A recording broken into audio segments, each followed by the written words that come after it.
Nos institutions scolaires adventistes du territoire de l'Union des Antilles et Guyane française, en partenariat avec les familles, visent un parcours d'excellence pour les élèves et étudiants en les accompagnant pour un développement harmonieux de leurs capacités mentales, physiques, spirituelles, sociales, en vue de construire des hommes et des femmes porteurs et passeurs de solides valeurs. Faites le choix de l'éducation adventiste et devenez-en un promoteur.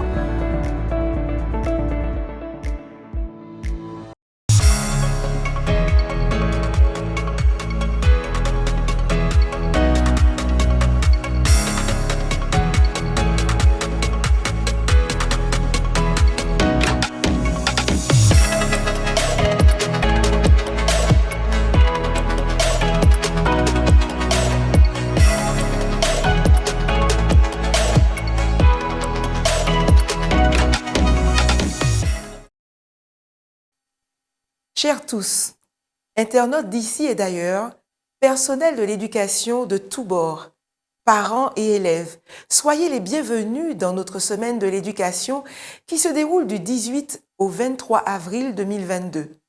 Prenez place dans ce programme proposé et mis en place par le département de l'éducation de l'Union des Antilles et Guyane française. Aujourd'hui, vous serez à nouveau plongé dans une thématique qui vise à promouvoir une éducation holistique, c'est-à-dire une éducation qui prend en compte toutes les dimensions et tous les besoins de la personne humaine. L'éducation présentée durant cette semaine se veut également innovante, pleine de créativité, s'adaptant à toutes les situations nouvelles et complexes de notre monde actuel. C'est pasteur Jean-Jacques Cronet qui présentera dans quelques minutes le sujet du jour, les valeurs du ciel. Le chant ne dit-il pas « Le ciel est l'endroit le plus beau ». Malheureusement, notre vision est floue, notre savoir incomplet. Nous ne pourrons tout voir clairement tant que nous ne serons pas dans la lumière de l'éternité. Éducateurs, parents, enfants, jeunes, laissons-nous donc éclairer par les beautés du ciel. C'est avec ce bouquet de réflexions que je souhaite vous faire un bel accueil et vous souhaiter une bonne écoute. Bonne écoute à tous.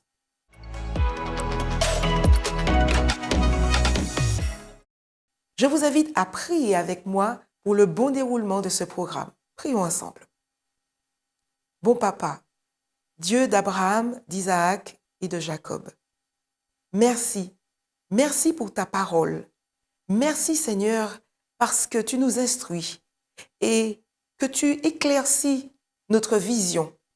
Ce soir, je te demande de pouvoir visiter chaque auditeur qui sera présent derrière son écran.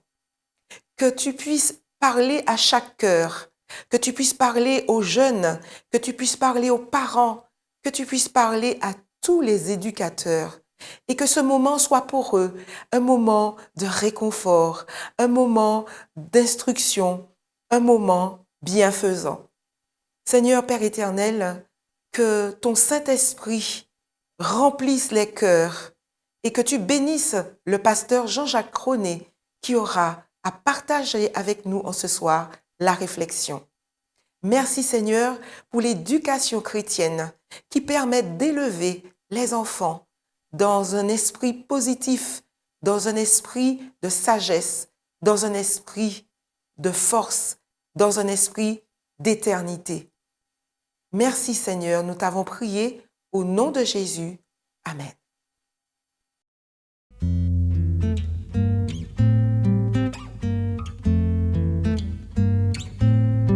Jésus-Christ est ma sagesse, il éclaire mon chemin et je marche en ma faiblesse, conduit par sa sûre main.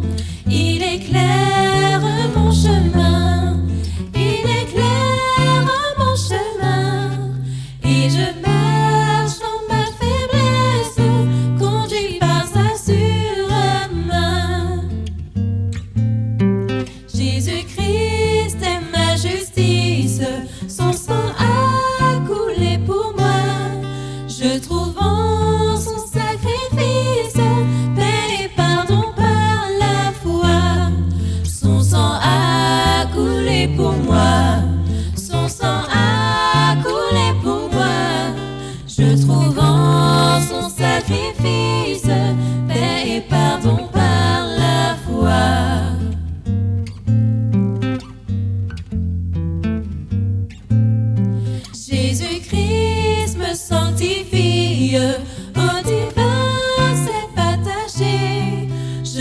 reçois de lui la vie qui m'affranchit du péché.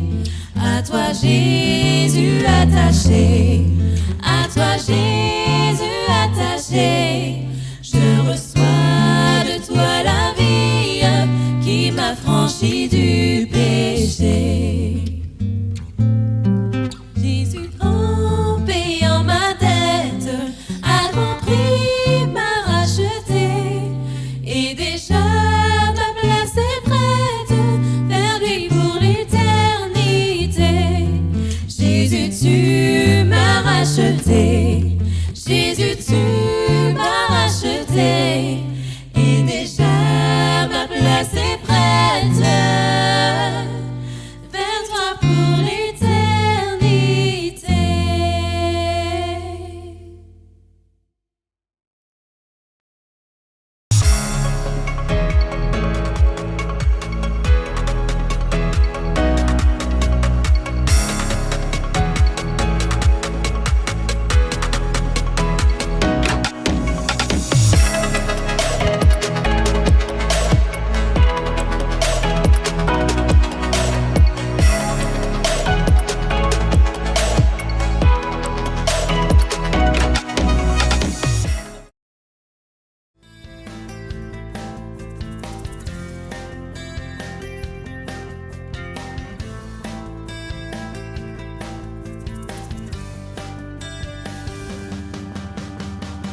Je suis très heureux de vous retrouver sur la chaîne Espérance TV Inter-Amérique. Nous sommes dans le cadre de la semaine spéciale réservée à l'éducation. Ce matin, donc, j'aimerais vous parler d'une façon spéciale de l'éducation sous un angle particulier. Je n'aime pas l'école. Je ne veux plus jamais y retourner. Certains parents présents ont certainement entendu ces mots prononcés par l'un de leurs enfants au retour de l'école après avoir passé une journée difficile. Parmi ces enfants d'alors et de maintenant, beaucoup malheureusement n'aiment pas l'école. Certains même développent des angoisses profondes jusqu'à la phobie scolaire, ce qui entraîne bien souvent un échec du parcours éducatif. Les répercussions sont telles que certains enfants vont jusqu'à se considérer comme un échec. En principe, chaque enfant devait apprécier cette institution qu'est l'école, lieu d'apprentissage, de formation et de rencontres formidables. Peut-on se contenter de ce constat et continuer selon un modèle qui a mis tant d'enfants en échec scolaire? Comment intégrer et faire aimer l'école à tous ces enfants qui disent ne pas aimer l'école? Comment faire pour que chaque enfant, quelles que soient ses compétences, ses aptitudes, se sente intégré au système éducatif? Comment faire pour que l'école devienne un lieu d'apprentissage pour tous? Ce sont là les questions certainement que vous vous posez, mais que je me pose également. Et nous essaierons justement de voir aujourd'hui, de réfléchir autour de l'éducation, celle que l'on appelle l'éducation holistique. Le concept de l'éducation holistique est apparu dans les années 1970 et a pour objectif de pallier aux carences du système classique d'éducation en se concentrant sur le développement et l'évolution du potentiel spirituel, intellectuel, physique et créatif de chaque enfant. Ce modèle d'éducation vise donc le développement de chaque enfant dans sa totalité. Chaque enfant, avec ses formes d'intelligence, est au centre de l'apprentissage. Ce n'est plus lui qui doit s'adapter à l'enseignement, comme c'est souvent le cas, mais l'enseignement qui s'adapte à lui et tient compte de lui. L'enfant donc est donc au centre de cette éducation. En effet, ce modèle d'éducation holistique se fonde sur le postulat que chaque enfant possède plusieurs formes d'intelligence, ce qui suppose plusieurs formes d'apprentissage, ce que le système scolaire classique ne favorise pas forcément. Avec le développement des neurosciences, certains chercheurs ont pu mettre en évidence l'existence de plusieurs types d'intelligence, ce qui suppose donc des manières différentes d'apprendre et de comprendre les choses de la vie. Howard Gardner, un psychologue, l'un des pères fondateurs de cette découverte, en 1983, a pu répertorier 8 types d'intelligence chez les individus. Voici, en résumé, quelques-uns des éléments clés concernant ces différentes formes d'intelligence. Tout d'abord, et vous allez noter ici qu'il ne s'agit pas d'un classement qui va du plus important au moins important ou du moins important au plus important. Non, pas du tout. Il s'agit simplement d'une observation, d'une analyse qui permet de comprendre que les individus fonctionnent différemment et apprennent différemment. Alors, il a pu noter qu'il y a l'intelligence logico-mathématique. Ce sont des personnes qui ont la capacité de quantifier. Elles font preuve de logique. Elles ont la capacité de résoudre des problèmes mathématiques, scientifiques. Elles aiment les chiffres, les calculs et les raisonnements. Il y a aussi l'intelligence verbo-linguistique. Ce sont par contre des personnes qui possèdent la capacité d'utiliser des mots et le langage pour exprimer des idées complexes. Il y a aussi l'intelligence musicale rythmique. Là, ce sont des personnes sensibles au son, aux structures de rythme. Ce sont des personnes qui fredonnent en travaillant. Elles aiment mettre en musique les choses. Et certainement, vous connaissez de ces personnes. Il y a aussi ce que l'on appelle l'intelligence corporelle kinesthésique. Ce sont des personnes qui ont la capacité de s'exprimer au travers de mouvements. Elles aiment le travail manuel, le sport, elles aiment être en activité. Il y a aussi l'intelligence visuelle spatiale. Ce sont des personnes qui ont la capacité de représenter mentalement des concepts, des idées et à les visualiser. Elles expliquent souvent en vous faisant un petit schéma, un petit dessin. Là aussi, je pense que vous connaissez certaines personnes qui fonctionnent comme cela. Il y a ce qu'on appelle également l'intelligence interpersonnelle. Ces personnes se sentent en fait à l'aise et s'adaptent facilement dans le groupe. Ce sont des personnes très créatives pour résoudre les problèmes. En principe, on dit que ce sont des personnes qui ont la parole facile. Ce sont en principe des leaders. Il y a aussi l'intelligence intrapersonnelle. Ces personnes, par contre, connaissent leurs forces, leurs faiblesses. Ce sont des personnes qui mènent à bien les projets et qui ne se laissent pas facilement influencer. Et puis, en 8e point, il y a l'intelligence naturaliste écologique. C'est l'intelligence qui permet d'être sensible à ce qui est vivant ou de comprendre l'environnement dans lequel l'homme évolue. C'est la capacité d'apprécier, de reconnaître, de classer, de hiérarchiser tout ce qui est en rapport avec le vivant et la matière. C'est une personne en général qui cherche à améliorer et défend son environnement. Elle est fascinée par les animaux, sensible au monde des plantes et à toutes les formes de la nature, géographie, objets naturels, nuages, étoiles, etc. Ces personnes savent reconnaître les structures et les anomalies dans la nature. Elles observent, elles organisent des données, catégorisent. Si l'on privilégie un seul modèle de transmission de l'enseignement, cela entraîne inévitablement une mise en échec de certains. Cette découverte a également montré que chaque personne privilégie 2 ou 3 types de ces formes d'intelligence et laisse les autres en sommeil. Ceci nous montre bien que tous les individus sont intelligents, mais n'apprennent pas de la même manière. Ces découvertes ont amené Gardner à la conclusion que le système d'éducation devrait mettre en place une forme diversifiée d'enseignement afin de toucher toutes les formes d'intelligence et ainsi éviter l'échec scolaire constaté dans la méthode d'apprentissage classique.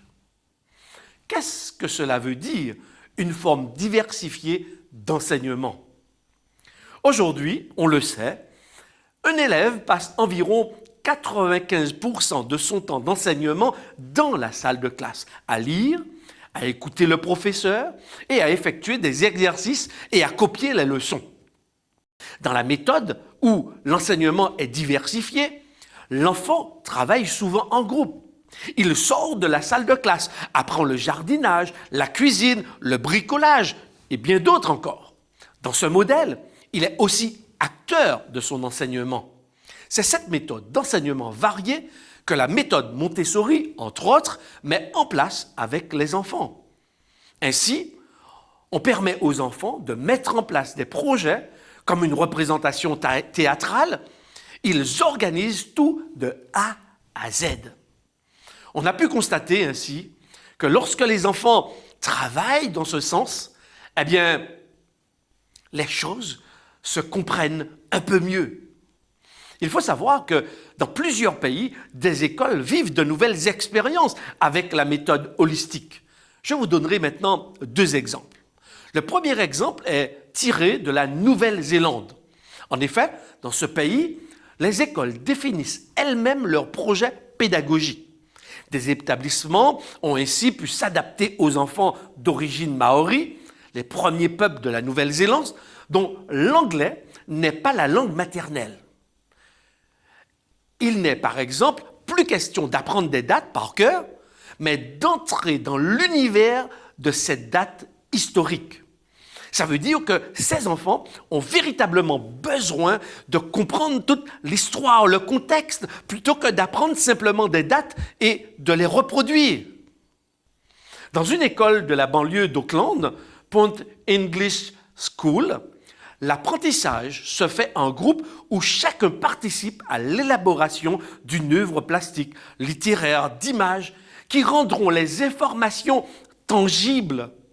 On sort donc de l'abstrait et avec tous ces concepts, eh bien, cela amène du concret et les enfants comprennent un peu mieux les enseignements qu'on voudrait leur transmettre.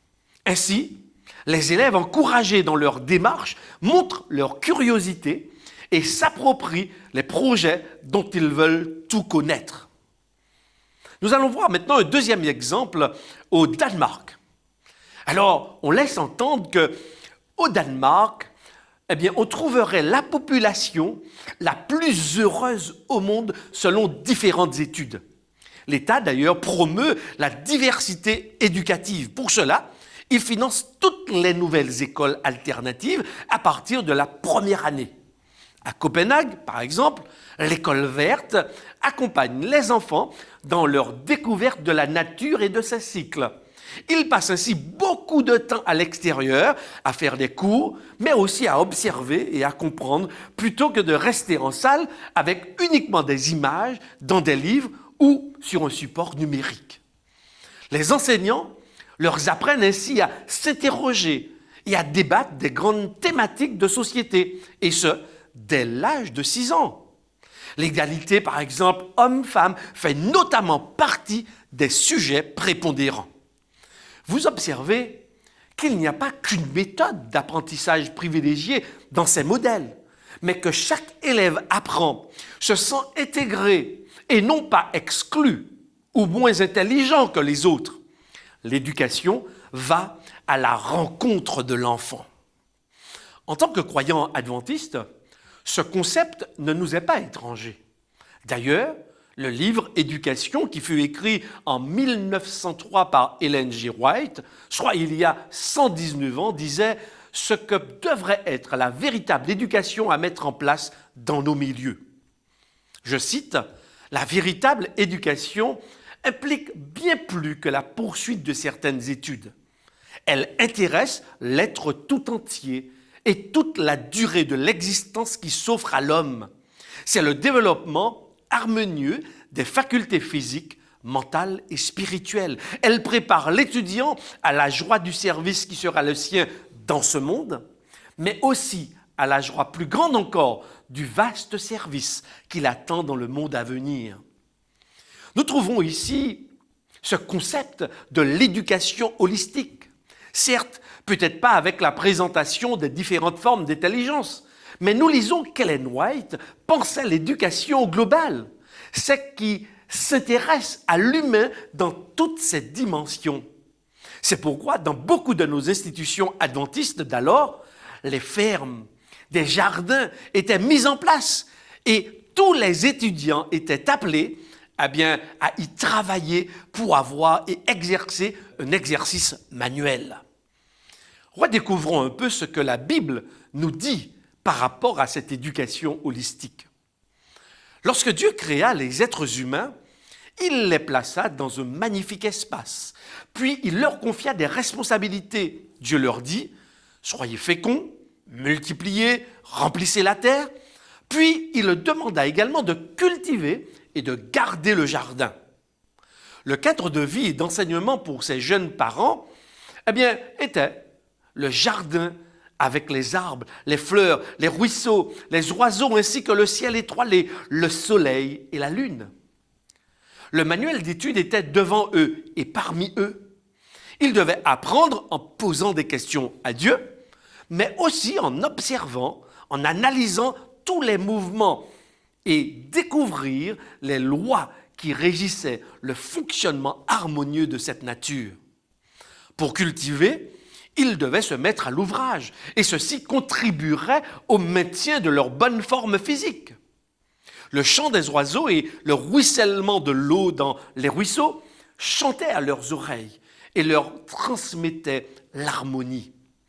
Tout autour d'eux attisait leur curiosité et l'organisation de la vie dans le jardin leur permettait de développer leur créativité. Tout ce que Dieu avait créé pour eux contribuait au développement harmonieux de leur être tout entier. Dieu n'a pas privilégié qu'une seule forme d'enseignement, celle où ils seraient assis autour de lui. Non, pas du tout. Dieu les a ainsi placés dans le jardin où ils devaient apprendre à vivre en observant et en gérant bien cet environnement. La nature était aussi leur livre d'enseignement. Malheureusement, tout cela fut ébranlé lorsque ces deux êtres, créés à l'image de Dieu, ouvrirent la porte au péché.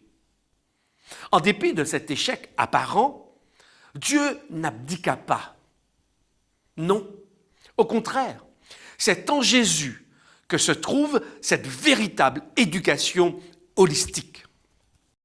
Dans l'Évangile, selon Luc au chapitre 2, les versets 39 à 40, mais aussi le verset 52, nous lisons ce qui suit.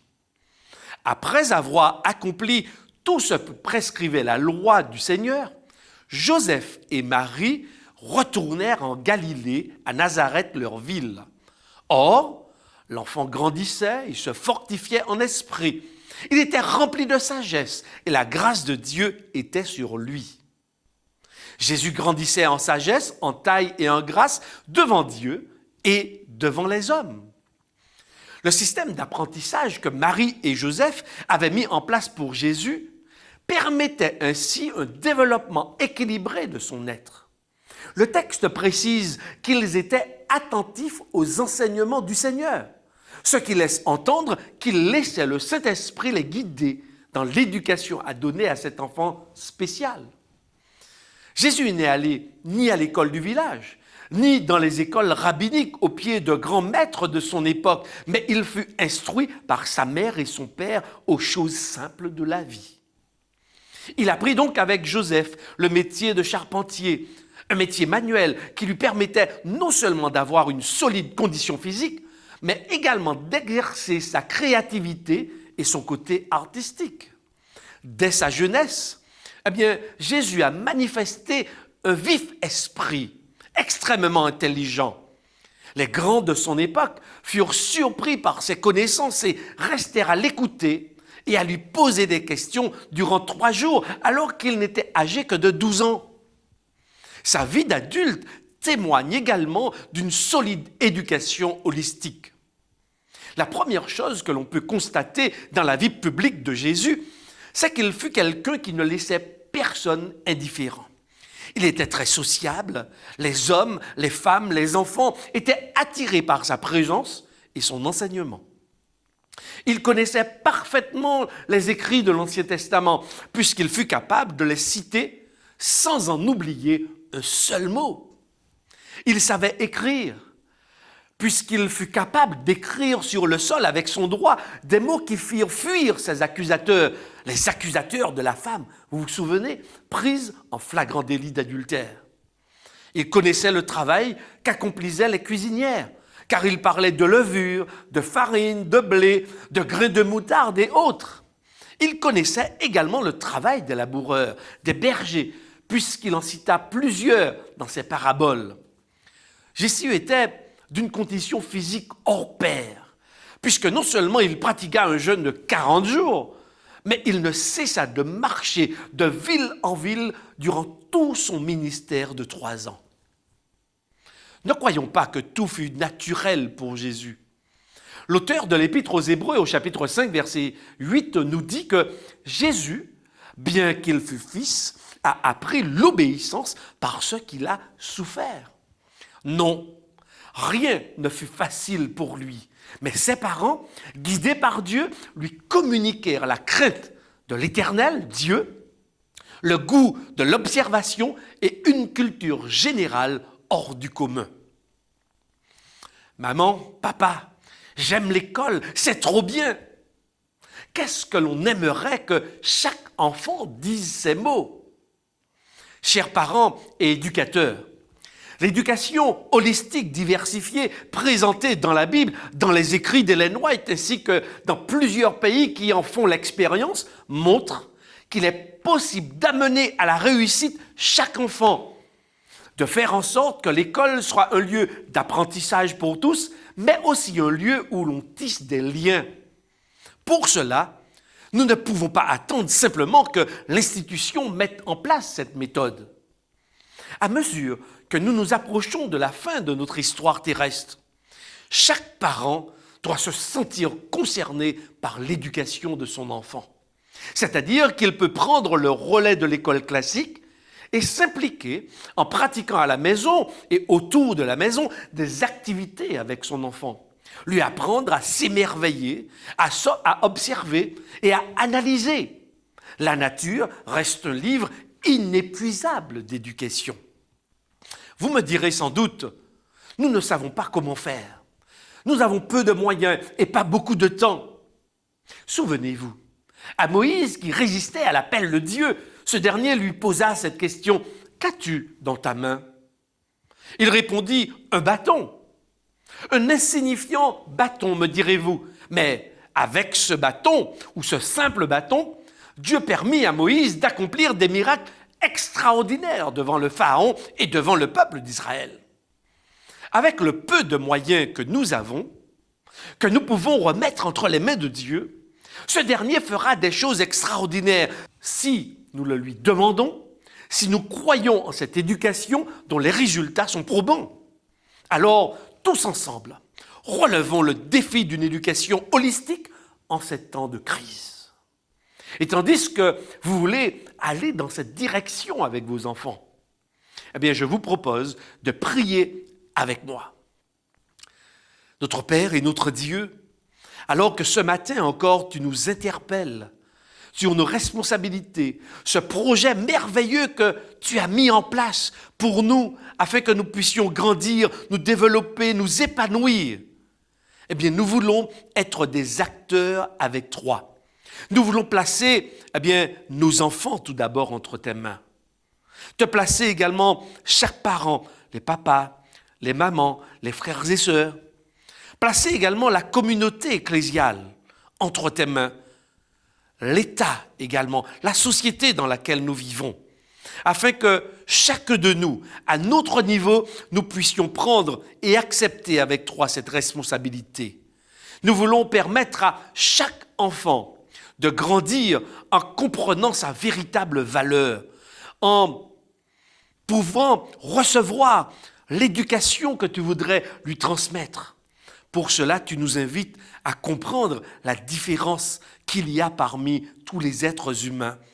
Et il est important que nous puissions nous adapter à chacun d'entre eux pour lui permettre de grandir en toi et devenir excellent dans son domaine. Oui, Seigneur, nous croyons en cette éducation.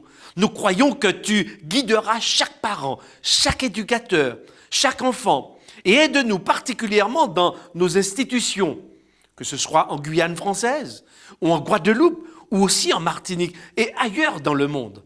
Que nous puissions, avec ton aide, nous laisser guider par toi, afin que ces principes, ces éléments soient vécus pleinement et que nos écoles soient des lieux de réussite totale. Viens dans nos cœurs.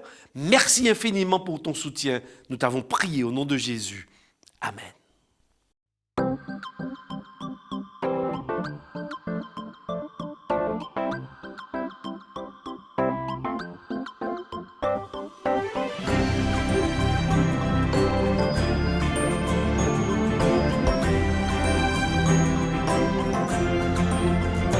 Moi j'irai, oui j'irai. J'irai où tu me conduis, je suivrai chacun de tes pas. Moi j'irai, oui j'irai. J'irai partout dans le monde et ton amour je répondrai. Où j'irai. Les signes que je vois me disent que Jésus revient. Il reste peu de temps, il faut parler. Le monde a besoin que nous unissions tous nos voix. Viens dis avec moi, oui j'irai. Moi j'irai, oui j'irai. J'irai où tu me conduis, je suivrai chacun de tes pas. Moi j'irai, Jésus, oui j'irai. J'irai partout dans le monde et ton amour je répandrai. Où j'irai. Ouvre donc les yeux et regarde tout autour de toi. Bien des gens voudraient rencontrer Jésus. Élève tes deux mains et réponds de tout ton cœur. Je veux te servir et j'irai. Moi j'irai, oui j'irai. J'irai où tu me conduis, je suivrai chacun de tes pas. Moi j'irai, oui j'irai. J'irai partout dans le monde et ton amour je répandrai. Où j'irai.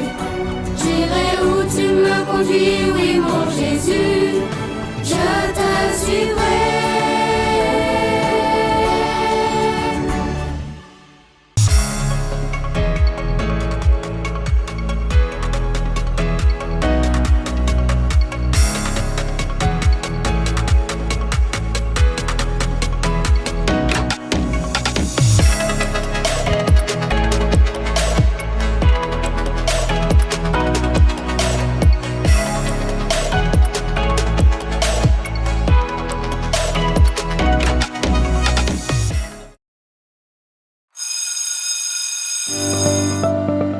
Nos institutions scolaires adventistes du territoire de l'Union des Antilles et Guyane françaises, en partenariat avec les familles, visent un parcours d'excellence pour les élèves et étudiants en les accompagnant pour un développement harmonieux de leurs capacités mentales, physiques, spirituelles, sociales, en vue de construire des hommes et des femmes porteurs et passeurs de solides valeurs. Faites le choix de l'éducation adventiste et devenez-en un promoteur.